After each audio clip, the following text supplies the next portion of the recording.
So, we're going to get going with two good papers to kick us off. The first is coming from Beth Singler. You can read about Beth there in the bio.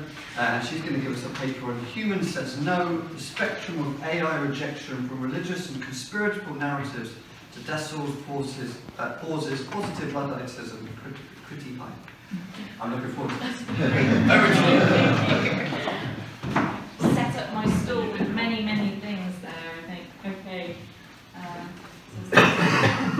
It's connected now. I'm doing a wonderful job of adding it, so we can go on to the next one. Okay.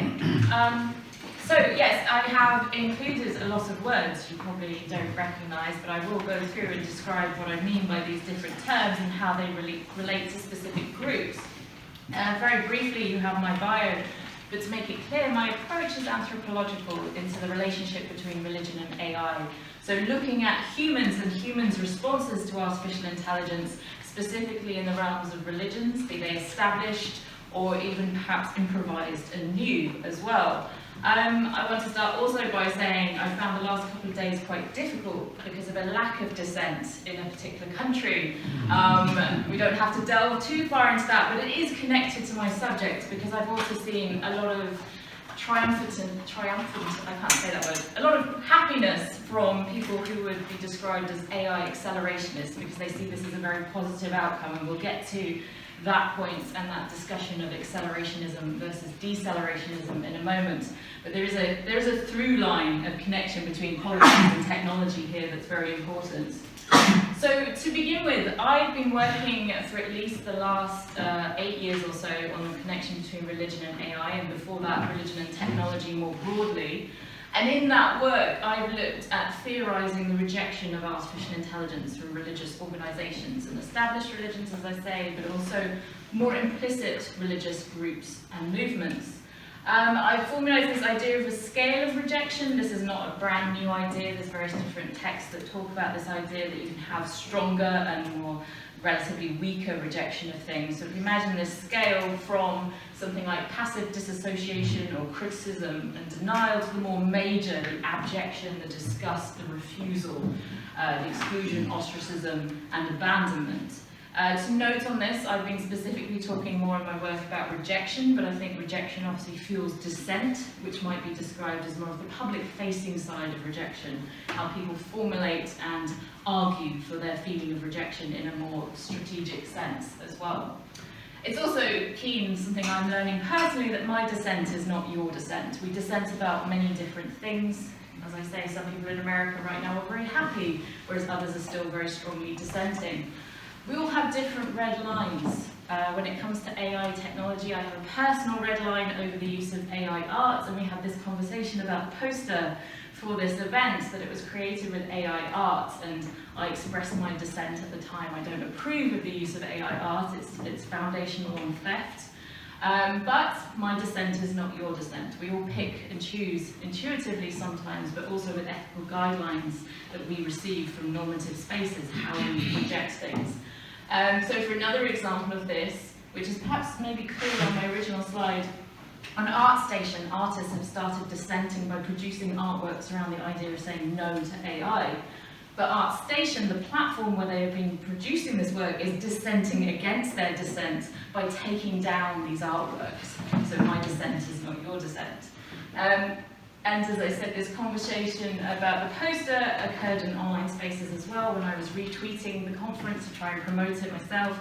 Neil Turkovitz is someone who I regularly have conversations with online about AI art.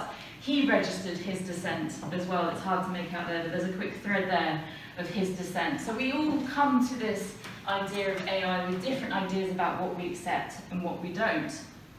Now this has a long history, and some people are already mapping the shapes of the cultural history of dissent. I recommend Brian Merchant's book here, Blood in the Machine, where he looks again at the history of the Luddites. Contemporary discourse around AI tends to use Luddite as an insult. He wanted to restore, with details, very good historical work, details on what the Luddites did and why they did it. So he has, for example, the period of time, 1811 to 1817, as a real concentrated activity of the Luddites, but also the fact that they were a cultural movement. So there's an example here, General Ludd's Triumph, the song that they sang as they went into battle against machines. But he emphasizes that the issue is not the machines, it's the bosses. So he says, for the Luddites' sake, let's get it straight. Robots, the coming age of machines, are not threatening your job. Gig app executives who sense an opportunity to evade regulation and exploit tradition-bound industries are threatening your job. Business-to-business salesmen promising AI content and automation solutions to executives are threatening your job. We need to locate our dissent in the right place, he argues. And we can see other examples from the history that have been very influential. So in 1863, a letter was printed in a New Zealand newspaper under the heading Darwin Among the Machines by someone who signed himself as Cellarius. And Cellarius was actually the English writer Samuel Butler. And he said in the letter, we are ourselves creating our own successors. We are daily adding to the beauty and delicacy of their physical organization. We are daily giving them greater power and supplying by all sorts of ingenious contrivances that self-regulating, self-acting power which will be to them what intellect has been to the human race. In the course of ages we shall find ourselves the inferior race. Now this is back in 1863. It's a much more personified interpretation of the machine than the Luddites. They were purely seeing the spinning jenny and the loom as a threat to their income. It was the human bosses that were the problem, as Brian Merchant argues. But in this formulation of the machines, it's about them becoming more human-like and more dangerous, and this is still a concern in contemporary AI discourse, even now. And Butler went on to elaborate his prophecy in the letter, his sort of moral and social commentary on where we were and where he saw us going, a sort of secular prophecy, in his novel Erewhon. And Butler himself inspired another science fiction author, Frank Herbert, in the Dune series. We've seen recently the big Dune adaptations. Dune Messiah is going to come apparently.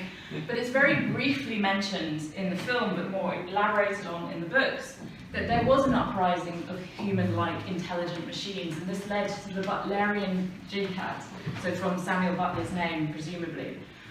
So in the text, Paul Atreides talks to Bene Gesserit mother, sort of a kind of spiritual figure. Once men turned their thinking over to machines in the hope that this would set them free, but that only permitted other men with machines to enslave them. Paul quoted, "Thou shalt not make a machine in the likeness of a man's mind." So there's a very religious element to the story. Right out of the Butlerian Jihad and the Orange Catholic Bible, she said, the Bene Gesserit priestess. But what the OC Bible should have said is, "Thou shalt not make a machine to counterfeit the human mind." So in science fiction accounts, we get this idea of the resistance against the artificial mind, the artificial human, and it has a longer history in our defiance against the machine. And in my work, I've looked, as I said, to the specific religious rejection of AI and robots. I have an example here, as I said, this long scale from the sort of disassociation and the criticism all the way to the abject. At the minor end of rejection, you get examples of realizing the practicalities of the technology don't fit, so we can refuse them. So Hannah Gould and Keiko Nishimura in the forthcoming Cambridge Companion to Religion and AI talk about how objections to pepper priests, I have as a looping video that will just keep going around, the pepper priests largely concern practicality, notably the religious agency of pepper and the efficacy of the sutras it offered to the dead do not feature prominently in Japanese language and news coverage. So it's not a theological response to what's happening, it's a practical response. They're very expensive. They cost around 50,000 Japanese yen just to rent them, not to own them, but to rent them per night, and they're difficult to operate, cumbersome, and prone to overheating. All attributes we can note, generally not a concern of human priests. So that's the minor end of religious rejection. And in theorizing stronger forms of AI rejection, I bring in some work by philosophers and anthropologists. So for example, you may have heard of the concept of the uncanny valley. This is the sense that something is human-like, but not human-like enough. And Masahiro Mori, the Japanese philosopher in the 1970s, argued that this was partially because it reminds us of disease and unnatural. So in some cases, in response to robotic forms and CG characters, people feel a sense of dread, the uncanny. Also, anthropologist Mary Douglas, in her work Purity and Danger, talked about how the fear of disease and these things comes from things being in places they're not meant to be. So we find blood and feces, etc., unpleasant and disturbing and dirty because they're in places they shouldn't be. And I've extended this theory to the idea of mind being in places it shouldn't be, or at least a perception of mind. Whether we arguably are talking about genuine sentience or not, the perception of mind being in somewhere it shouldn't be can instill this sense of fear and disgust. But disgust in this case can also still be physical, not just AI representations, but actually robotic forms. So different examples of body horror, but there's again a looping video of Will Smith eating spaghetti. This is an AI-generated video. It doesn't understand the practicalities of physics, so there's some disturbing attributes here. And likewise, in our science fiction, some of our fear and horror and disgust about robots and AI come because it's revealed that they are not quite what they seem. The disgust that comes from the physicality being ripped away. Here's Megan from the film from 2022, who starts off as a very sort of charming young girl, android model, but by the end, her interiority, the chrome, is revealed as she becomes more and more psychopathic as well and dangerous. And rejection in religious contexts can also emerge out of questions of personhood, so related again to this idea of mind out of place. The conversation about whether we should accept or reject AI and robots can be related to this idea of personhood, in different religious traditions having different theological basis for that. So in Islam we saw discussions on online forums and in YouTube videos about Sophia the Hanson robot, so this is top right there. He was given an honorary citizenship of Saudi Arabia, and then of course there was a sort of attempt to place this within existing Islamic theology. Again, there's a sheikh figure here from YouTube answering the question, is studying AI against prohibited? Is it against concepts of the prohibition against representations of humans in art? In Judaism, some discussion from an article in the New Yorker from 2017 about whether a golem, an artificial being from Jewish thought, could actually fit within the minion structure. So we're thinking about what qualifies a person to be a member and qualifies a robot to be a person as a member. And in Christianity, we see many discussions around the concept of Imago Dei. Does the robot fit into the conception of Imago Dei, with some theologians citing Buber's work to suggest there is a distinctly different relationship between I and another human, and I and a robot, bring up I, thou versus I, it. So we see these sort of patterns repeated in the discourse from religious groups when they're formulating their response. But we can also find very specifically hardline rejection narratives around theological, cosmological concepts of evil. So very easily on social media, we find people saying we should reject AI because it's demonic, it's satanic. People saying things like, I don't know why people are playing with artificial intelligence like it's cool or something. It's demonic technology given to us by the fallen, stop glorifying it. Or the second one, which combines with other conspiracy theories to say, what people dismiss is the fact that they are telling you to our faces. AI is real, folks, and indeed it is demonic. Artificial intelligence is summoning the demons. Of course they are. CERN, the Large Hadron Collider in Switzerland, which I don't live too far away from, really. AI and transhumanism go hand in hand. And we have this term in the study of religion, conspirituality, portmanteau word conjoining conspiracy and spirituality, and we see these kinds of discussions, and a magazine article here on the cover, AI Demonic, a spiritual exploration of AI. At the extreme end of rejection, some of the responses are more theological in focus. And this conspirituality can lead to some very disturbing ideas. Some groups, some collections of conspiracy theories are talking about how AI represents a non-human entity that is already around us. So they make the argument that already some people in our collective communities are artificial. They have no true creation soul. So this quote, some is overtly demonic, none of these groups could be helped, especially if they aren't your family, don't waste your time or much your energy on them. Or Steve Bannon, who's a famous Trump advisor, in his War Room podcast talks about how the boomers might be the last generation of real or ensouled humans.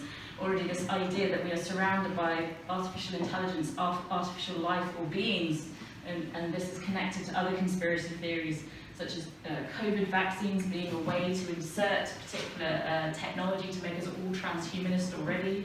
The connection with 5G technology often comes up in these conspiracy theories as well. And that all this combines to a dehumanization of people, seeing them as not fully human, because they can see already we're developing technology that is very convincing in its conversation. So why not already assume that everyone else around you who is not you is an AI in some way, or in fact a non-player character, an NPC. So this is a concept that comes from gaming culture, that you have your main avatar, the character that you control and interact with other non-player characters. They are devoid of the same agency that your avatar figure is. They might be the ones who give you quests in the game or respond to questions with a set formula of answers.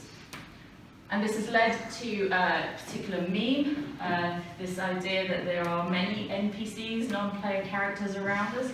Last night I went to see a film called The Heretic. I don't know if anyone's seen this. It comes up in the storyline as well. One person suggests another person is a non-player character, and I'm sitting going, they made this film for me. This is wonderful. It's already my research going on. But this is being shared in online spaces with an implicit criticism that anyone that thinks other than myself must be an artificial being in some way, a non-player character, that they are actually just repeating the standard trope. It was combined, as I mentioned, with the COVID-19 pandemic, where people were saying, well, you're a non-player character zombie if you're willing to put the mask on, or if you support the current thing, if you're going with the masses, you're a sheeple, you're a non-player character. All these sort of conspiracy theories overlap. Also, you can connect this to the statements of Elon Musk about how he's dedicated his life to defeating the woke mind virus. That's why he says he bought Twitter as well. This has some philosophical roots and ideas. It's a corruption of some of the discussion around philosophical zombies, that these are imaginary creatures designed to illuminate problems about consciousness and its relation to the physical world. So it's meant to be more of a thought experiment. What if there was an entity, a human entity that had no interior subjectivity, who was a philosophical zombie? Keith Campbell in 1970 described this as an imitation man whose brain states exactly paralleled ours in their physico-chemical properties, but who felt no pains and saw no colours. Or Dave Chalmers, who talks about a functional zombie, a non-conscious system physically different from, but functionally isomorphic to a normal human. For example, a system with silicon chips instead of neurons. So this was a way into discussing the boundaries and the limits between AI and humans, but it has been corrupted, as I said, in this meme culture online, as more and more people reject what they see as AI people already around them. And of course, we could argue this is a form of solipsism, a form of sort of self-centeredness that a lot of people generally sort of grow out of after a teenage period of assuming that they're the main character in the world around them. But for some people, this is an idea that they hold on to very strongly. Okay, so now I want to talk, having set up some of the forms of rejection, I want to talk about some of the groups of AI rejection, and this is where all those different words from my title start to come in. And you may not have come across many of these, but they are influential, and as I said, I've been noting since the election of Trump the jubilation of AI accelerationists, but we're going to talk more slightly about the opposite, AI decelerationist. But these are different groups of dissent in the AI conversation. So existential risk people are sometimes called doomers. It's a way of parodying them. But the existential risk conversations about AI and the apocalypticism that we see there is fundamentally secular in its approach, but has implicit religious tones within it as well.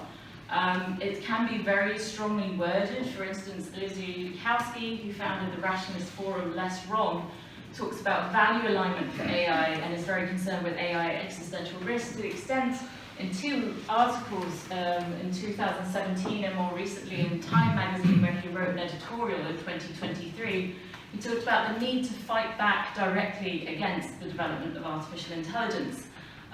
He says that in the first article, we don't know at what point it's going to be smarter than us, but this is going to be the crunch time, he says, for the whole human species. And not just for us, but for future intergalactic civilization whose existence depends on us.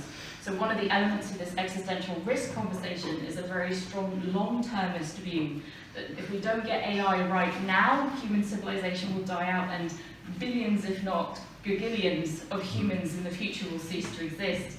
And that weight of potential life means that we have to work very hard on this right now. And in the second article from Time magazine last year, he talked about that we should be prepared to blow up GPU cluster centers, so the spaces in which people are developing artificial intelligence, if we're concerned that they're heading towards artificial general intelligence or powerful superintelligence.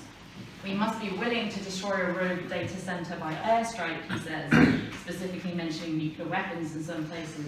And as I said, these AI apocalyptic scenarios are sometimes implicitly religious, and there's a few people, including myself, who've written on this. And on this topic of doing literal violence against machines, I raised this with Elizabeth Ludikowski. We interviewed him for a BBC Radio 4 documentary I did on the 40th anniversary of the Terminator, whether this was a direct influence of that narrative on his ideas about the destruction necessary to stop AI. He denied it, he said he's not very interested in the Terminator, but we can still see the repetition of the images of the Terminator when people are sharing dystopian ideas about AI and the dangers. We've already mentioned the Luddites and their physical destruction of the looms. Again, there seems to be a sort of playing out of that story again. And there's also calls for violence against the people who make the machines. If you blow up a server farm because you think someone's developing AI, it's not just technology. People make this assumption. There are people who work in server farms, so what he's calling for, Ludikowski, is actually harm against humans as well. And some people saw this as necessary. So the Unabomber is famous, particularly for espousing an anti-transhumanist, anti-technology perspective, and he did blow people up with bombs. Specifically, he thought that he was targeting the people who were going to bring around this age of technology that he wanted to prevent. And so he's very similar in some of his rhetoric, if not his actions, to some of these other people who have been mentioned.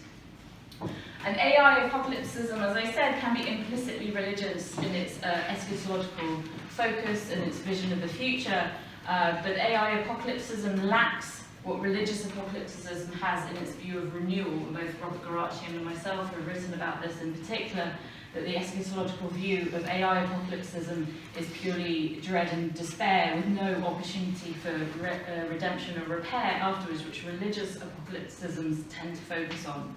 But they do still draw on very familiar religious narratives and tropes. So for example, Elon Musk has warned previously, I think in 2014, about the dangers of AI in the sense of summoning the demon. There's a fuller quote there, it's not very clear, but this sense that we are playing with powers that we don't understand, and that metaphorical language can be very influential. And there are many people expressing specific concerns about godlike AI. They use that terminology. And again, the implicit religiosity of what they're saying is at odds often with their often overtly secular or atheist approaches, but they are using that religious language because there really is no other context or culture in which they can explain what they mean by this powerful artificial intelligence. Another group that's developing around a restoration of the concepts of the Luddites, not necessarily the way Brian Merchant's doing it, but taking it further into taking on the title for themselves as positive Luddites or neo-Luddites. So there's a Luddite group in New York, as explored by the New York Times last year. They say it's a teenage lifestyle group that promotes self-liberation from social media and technology. The group started as a reaction to death scrolling and social media burnout, but was also influenced by the freedom associated with opting out and not being controlled and tracked by technology. So they meet, they hang out, they use 90s flip phones, so very basic, not smartphones, or it's like for my son, every time I threaten to get him one, a granny phone, it's probably a bit sexist, but grandparent phone. They talk, they draw, they read books, and they try to opt out of the technological system. The article also mentions anti-AI surveillance tactics. So the illustration of the article is this down here, where they are wearing jumpers that have been knitted in patterns that obscure and prevent AI surveillance. But similarly, people are experimenting with makeup forms as well, as a sort of rebellion against being observed by AI systems. Another word I want to introduce, or hyphenated word, is Criti-Hype.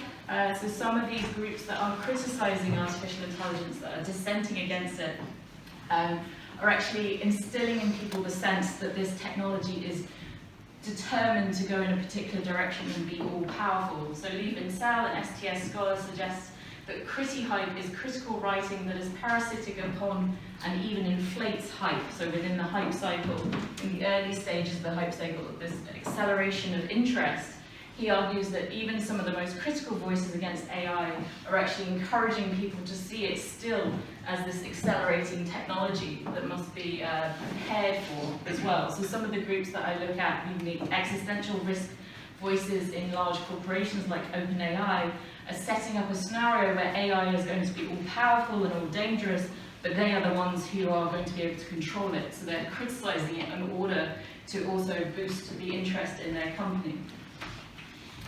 Decels I mentioned as the opposite of accelerationists, often criticized for being anti-technology, much like the Luddites were as well.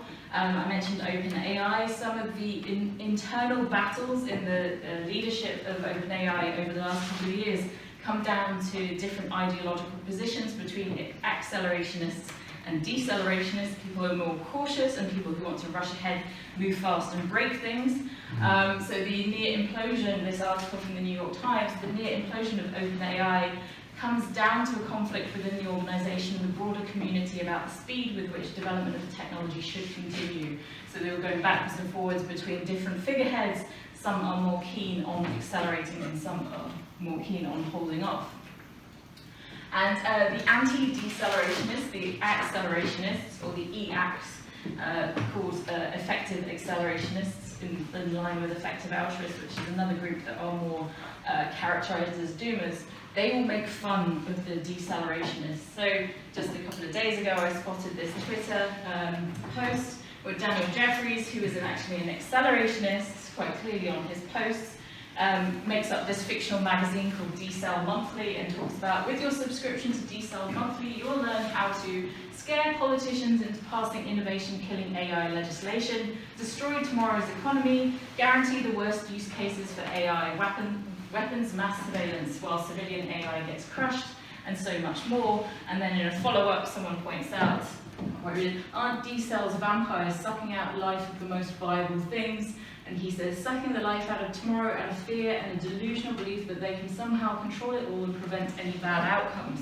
So the criticism of decelerationist, the criticism of people who dissent against AI by accelerationists takes place in the space of memes and images and social media parody. And as I said, I've seen a lot of these sort of accelerationists being very happy that Trump has won, that Elon Musk is, well, I actually seen them posting that Elon Musk and Peter Thiel are now the co-presidents of the USA, and they are both strongly accelerationist figures. So they're very happy that AI is now going to be able to take off and we're going to become interstellar civilization as they hoped.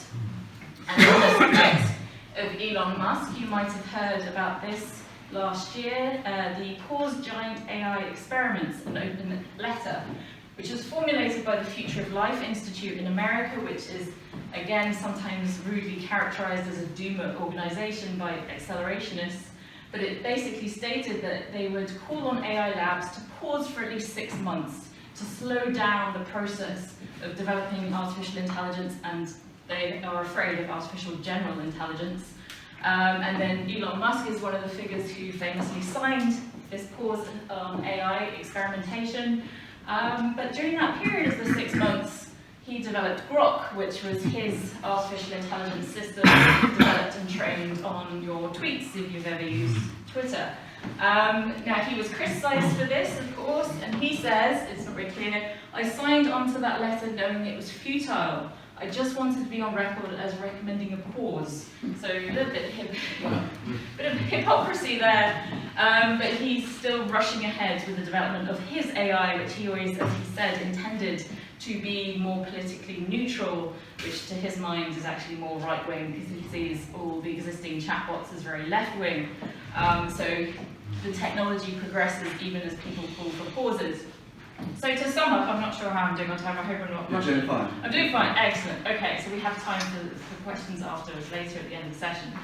So in summary, there is a spectrum in levels of rejection, from minor to major, from everyone just saying, no, I don't want this technology, all the way to feelings of abjection and even disgust in relation to the images that AI is producing. In AI dissent-focused groups, and I've named several, they overlap in different ways. Some are alternative names for each other. Some are parodies. There are fights on social media between different groups.